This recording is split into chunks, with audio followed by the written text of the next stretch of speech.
I'm Donna Bell. Welcome to this extended edition of Time Travel Plus. This is an exclusive production of WJHG News Channel 7 in Panama City, Florida, where we step back in time and take a look at stories that made headlines in years gone by. In this episode, we're taking a look at 1988, when Panama City Beach was becoming a major spring break destination. The lottery was just launched in the state of Florida. Jesse Jackson campaigned in Mariana, and the beach was bustling with popular new activities. So sit back, relax, and enjoy our trip back in time as we explore the year 1988.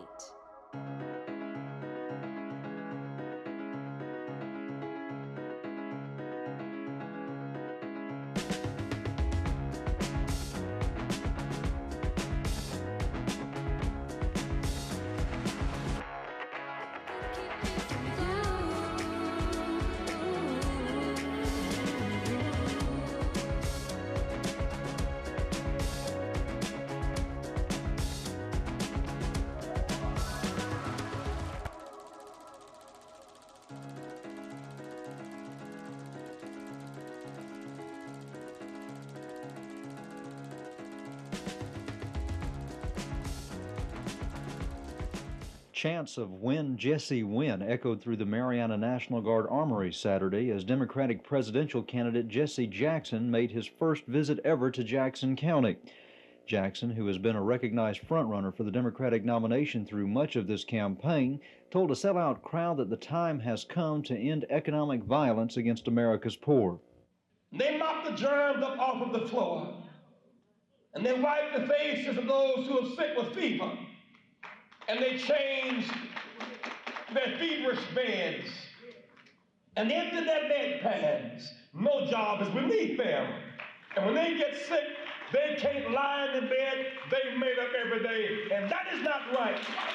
It's time for a change. The candidate also criticized the Reagan administration's handling of education, foreign policy, defense, and foreign policy. We've closed 600,000 family farms in the last 7 years. And yet we're importing food from foreign countries, subsidized by the U.S. government.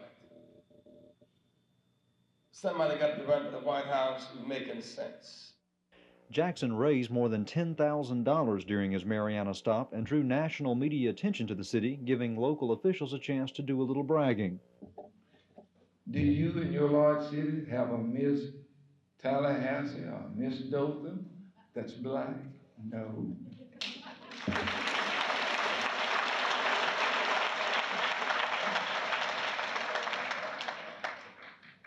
Do you have Martin Luther King's birthday as a holiday in Dothan and Tallahassee, Panama City?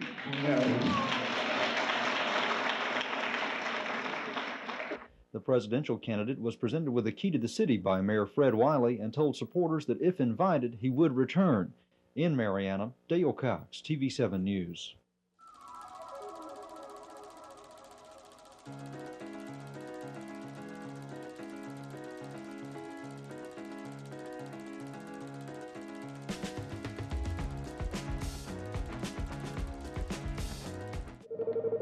Good afternoon, Florida Lottery. This is Ms. Cheryl.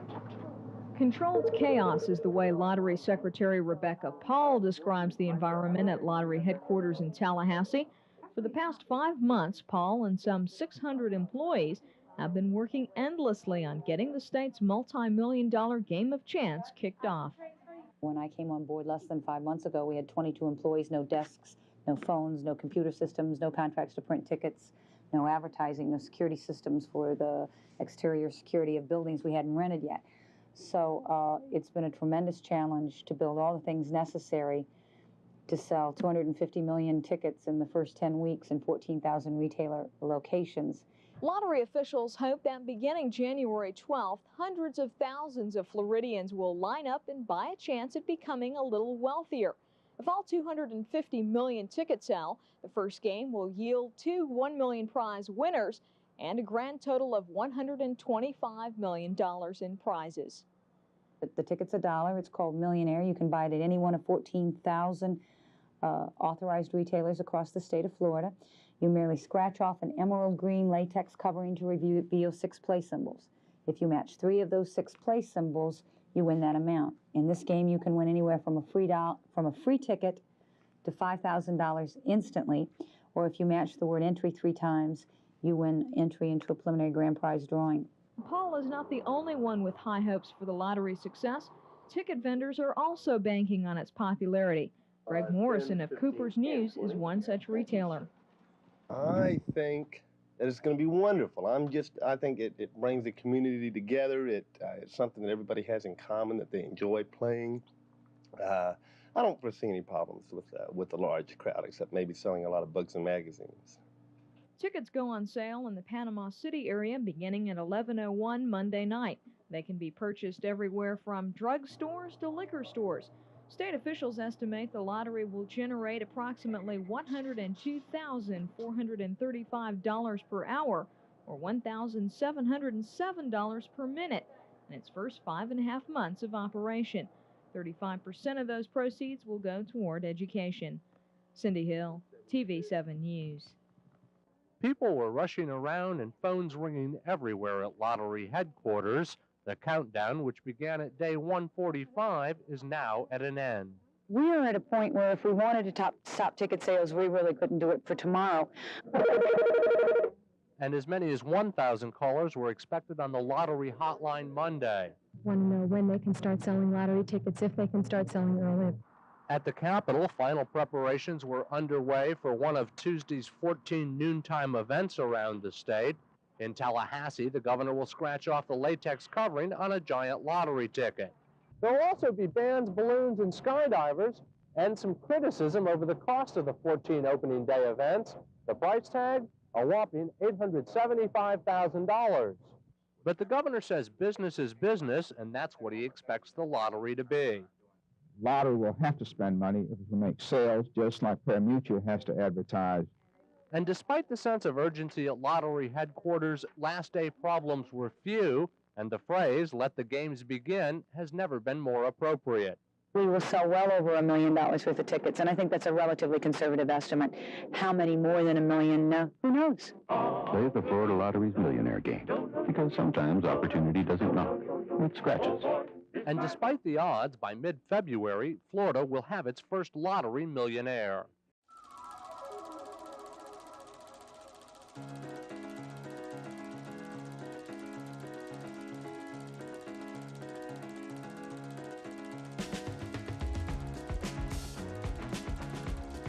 Larry White of the Visitors Convention Bureau said tourism officials have, for years now, needed a way to find out just how many snowbirds actually come to the beaches each winter. So this year they have developed a survey. What we're asking is that every winter guest at Panama City Beach come by the Visitors Information Center and register with us. We have a one-page, one-side snowbird registration form wherein we will ask folks to tell us their name, address, and zip code, the city or province where they live. We'll ask them if it's their first visit to Panama City Beach, and what type of accommodations they're staying and how long they intend to stay. And is Panama City Beach their only Florida destination? And then most importantly, have they had a good time and will they come back? And leave a place at the bottom of the form to tell us what they would like to see changed or added to Panama City Beach to make their stays more enjoyable the next time. We're asking all snowbirds to come by and register one time each. White said the information will help tourism promotion officials confirm where the visitors are coming from. In the past, they relied only on the origin of inquiry. The VCB plans to write some of the people who fill out the surveys later this year to let them know what has been done to solve any problems they had. The snowbirds, while in the process of filling out the survey, will actually be registering to win a prize. We're going to put all of these registration forms in our computers. We'll have our computers select at random 5 winners. 4 of those 5 will receive dinners for 2 at some of our restaurants here in Panama City. And the grand prize winner, or the first winner we pick out, will receive a month's free rental at the accommodations of their choice for the winter of 1989. The survey lasts through March. White ruled out any such survey for summer visitors because the crowds are simply too large and too transient. Rex Ogburn, TV 7 News.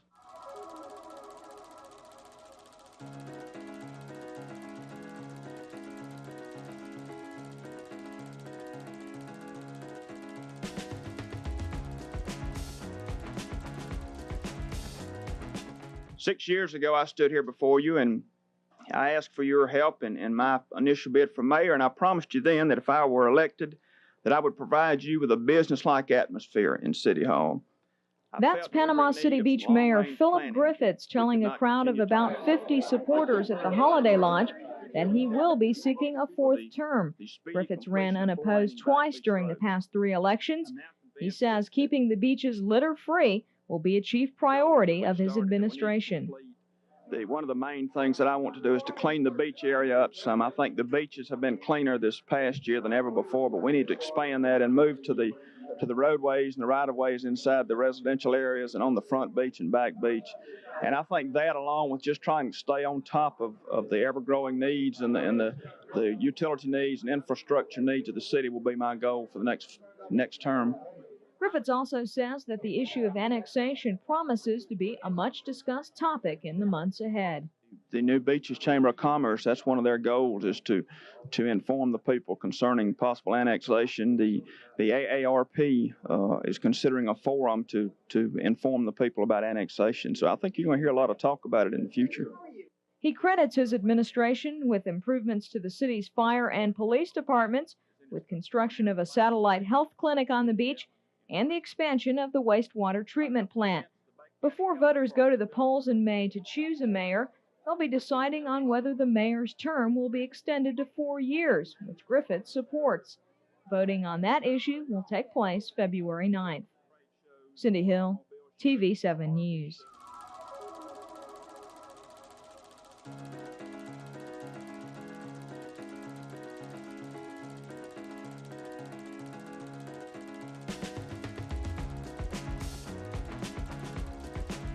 Calls his 13-year stint as president.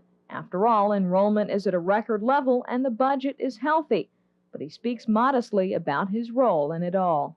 I don't have any achievements. We have some, though, as an institution. And when I say we, I'm talking about the trustees and the faculty and the staff and the students. And in a broader context, the citizens who have been so supportive of this institution. Tyree has helped forge a solid academic reputation for the college, and the decision to leave it all behind was not easy. There's no good time to make a decision like that, but I was given an opportunity to go to a job that has been described as the premier community college position in America. And I didn't feel like I would ever have that opportunity again, and I just finally came down on the side of, I've got to see if I can play in that league. And how does he want to be remembered by the community? He cared. As Tyree takes down the many plaques honoring his accomplishments, he says he hopes that his successor always remembers that students come first. I hope to see that this is still a college where people place students as a top priority, and it will be, where caring is the thing that we do most and best at this college. Even though literature tells us you can't go home again, Tyree says the white sands and balmy Florida weather may beckon him back to his native state. Cindy Hill, TV 7 News.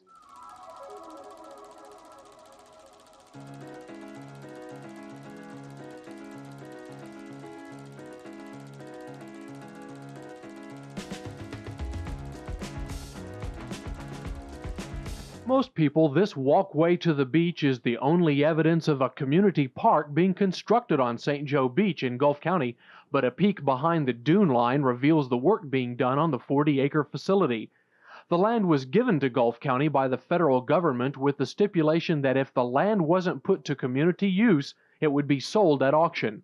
The Port St. Joe Jaycees and the Gulf County Commission have been in action for the last 10 months, and Jaycees Vice President for Community Development Greg Birch says quite a bit of progress has already been made. We've established a boardwalk down on the beach here and moved up on the interior area, and have started building an observation deck here behind us and a couple of softball fields. It's something that we really need. There's no restroom facilities within about 50 miles of here, and we've had a good time working on it. The completion date for the park is 2 years away, but the observation deck overlooking the Gulf and the restroom facility should be ready by this spring or summer. Features to be added later include 3 softball fields, a Little League ball field, and picnic areas. The Jaycees are providing labor and planning for the park, with Gulf County providing materials and some heavy equipment work.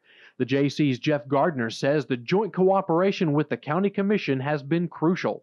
It could be impossible without the Gulf County commissioners, the local businesses, citizens have really helped out. It's not a JC project, it's a community project. That's why it's called a community park. We've got help from everybody around here.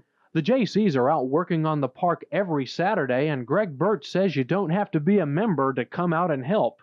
Anyone who wants to is invited to come and help put together the new community park on St. Joe Beach.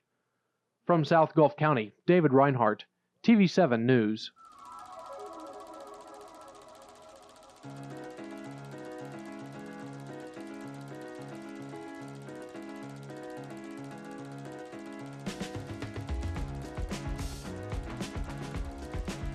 This Friday could be the beginning of the best tourist season ever on the Gulf Coast. Staying with 2 double beds. It's better than last year. Reservations are coming in very, very nicely right now. They're slightly over our expectations. We're looking forward to a very, very good summer down here. Spring break on Panama City Beach is a long-standing tradition for high school students.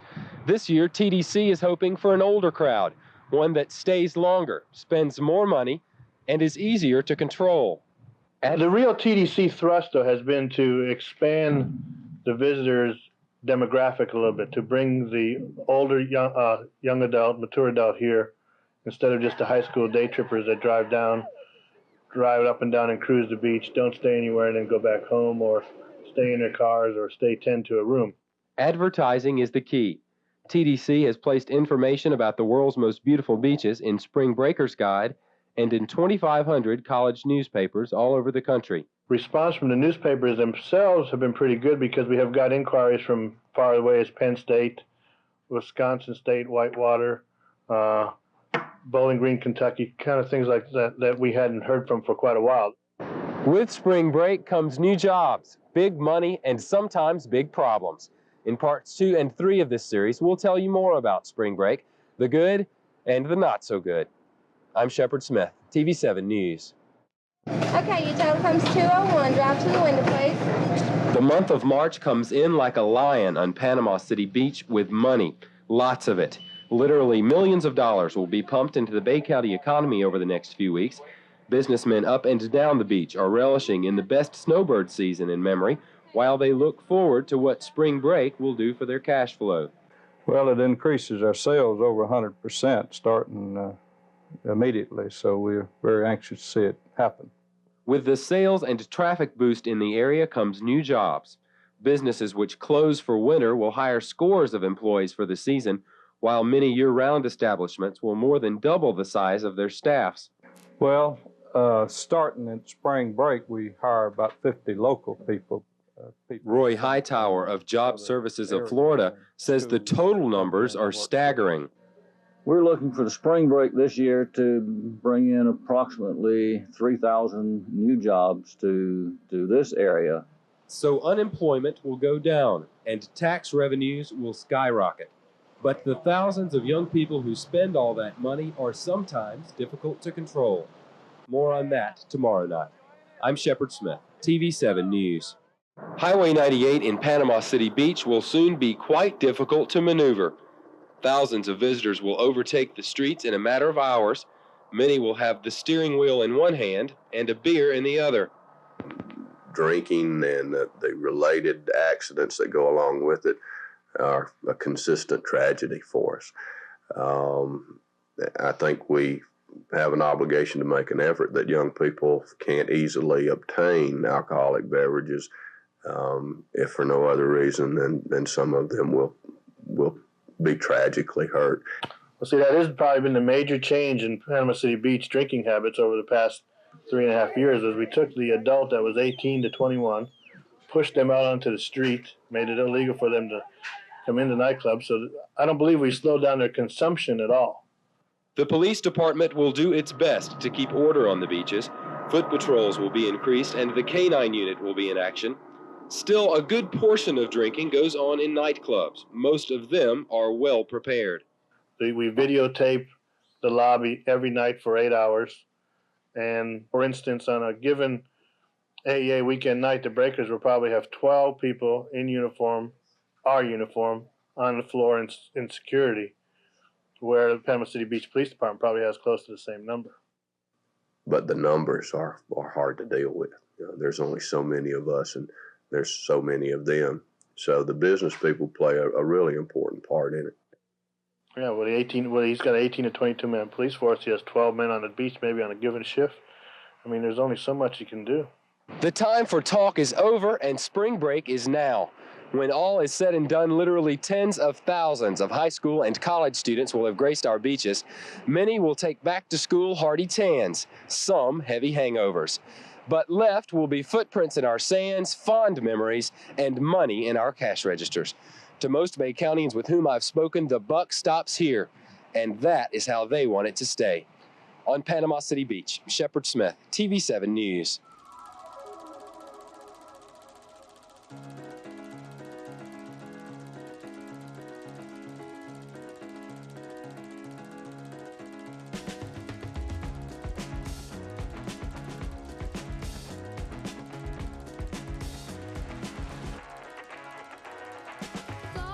Fred Turner, now a circuit judge, was chosen by Gideon to represent him in the new trial ordered by the Supreme Court.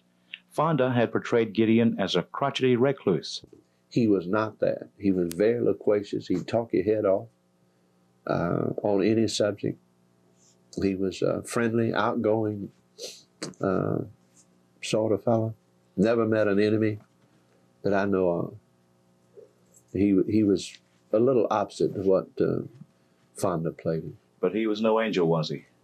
Oh, no. He was already a 4-time, convict when he got into this mess. Now, as to his attitude, he had just won a major Supreme Court case, but I understand he wasn't all that happy about it as for his personal case. No, he wasn't.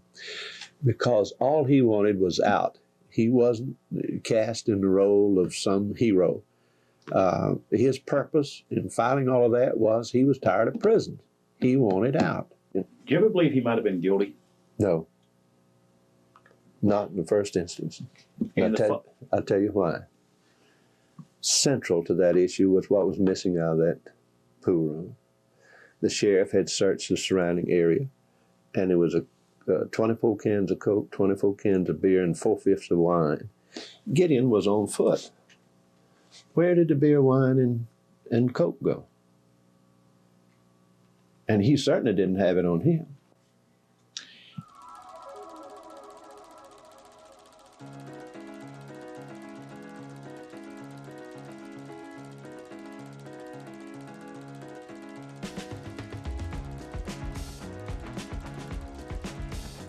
Legal bickering will apparently end the public's access to 2 popular Jackson County recreation spots.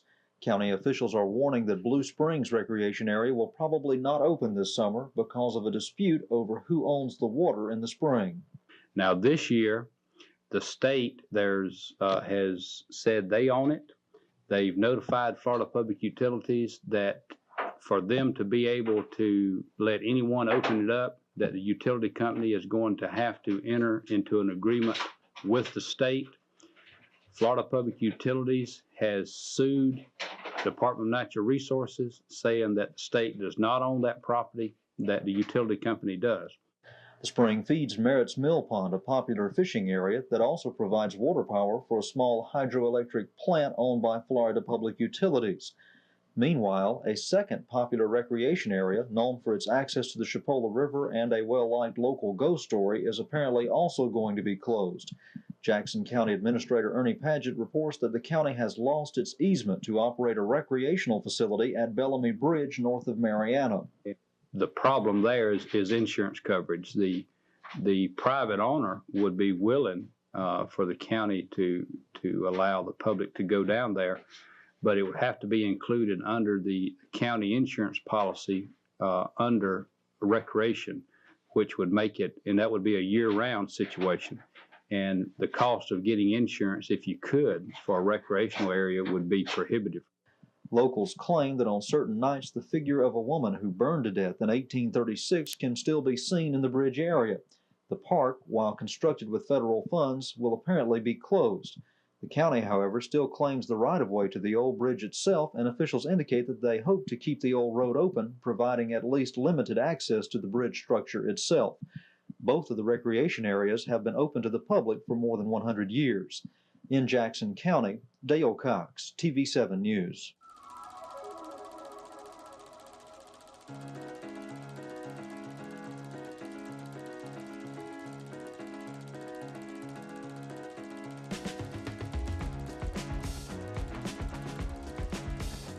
Residents will be given the opportunity to allow the beach to extend its city limits, basically bridge to bridge.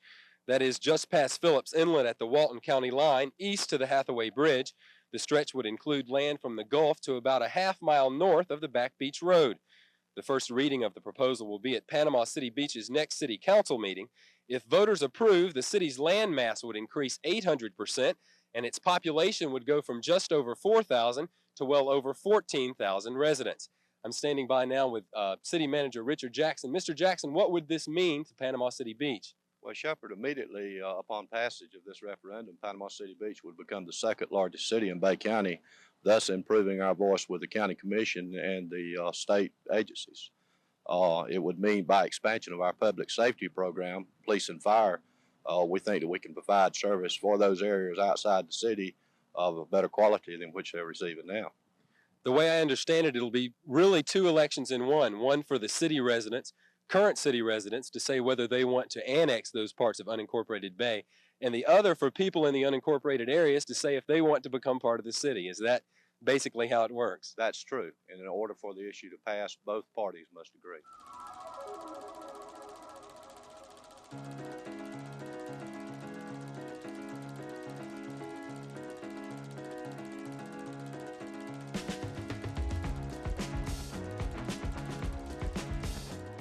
You know, jet skiing is a great water sport, and volleyball, a pretty common beach sport out on Panama City Beach.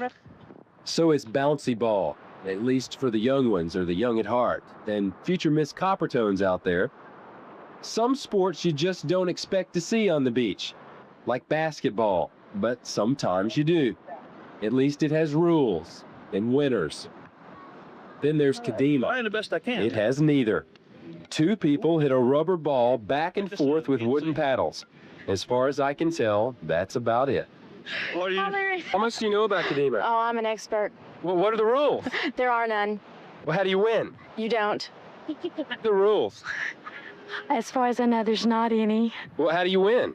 You hit it over the other person's head, actually, and they miss it the most. Is that how it works? Yeah, that's how it works with me. I don't know, but I bet somebody made $1 million inventing this game. So what's the purpose? Well, I'm not sure.